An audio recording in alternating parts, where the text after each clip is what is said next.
Read the sign एक महिला और उसकी बेटी के बारे में एक डरावनी कहानी है जो एक रात टीवी पर कुछ डरावना देखती है।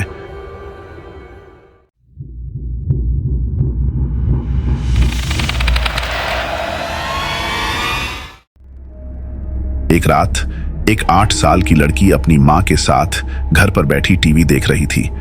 अचानक स्क्रीन टिमटिमाने लगी और लाल रंग की पोशाक में एक भूतिया महिला की छवि टीवी पर दिखाई देने लगी। उसके हाथ में एक छोटा सा चिन्ह था जो लाल स्याही से लिखे शब्दों से ढका हुआ था।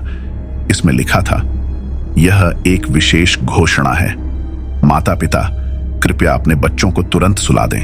मां चिंतित हो गई और उसने अपनी बेटी को बिस्तर पर जाने के लिए कहा। लड़की ने विरोध किया, लेकिन मां अपनी बात पर अड़ी रही। उसने अपनी बेटी का हाथ पकड़ा और उसे प्यार से सीढ़ियों से ऊपर अपने बेडरूम में भेजकर वापस लिविंग रूम में लौट आई। जब उसने दोबारा टीवी की तरफ देखा तो स्क्रीन पर महिला एक नया संदेश लिए हुए थी। इसमें लिखा था, कृपया प्रतीक्षा करें। मां धैर्यपूर्वक सोफे पर बैठी विशेष घोषणा की प्रतीक्षा कर रही थी। 5 मिनट बीत जाने और कुछ न होने पर वह उत्सुक होने लगी। तभी स्क्रीन पर महिला ने एक नया संदेश प्रदर्शित किया।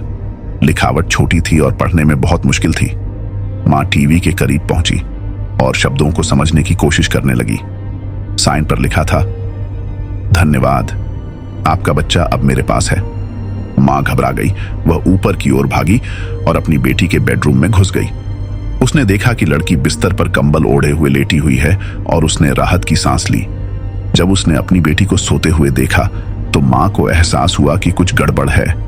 बिस्तर पर कंबल हिल नहीं रहा था। उसकी बेटी सांस नहीं ले रही थी।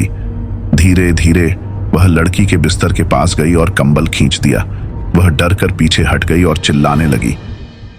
कंबल के नीचे कुछ भी नहीं था। उस रात 500 से अधिक बच्चे गायब हो गए।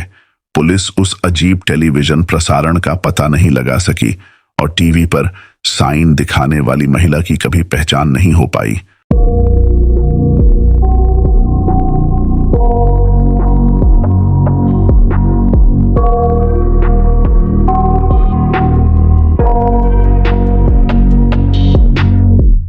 I got nightmares in my head.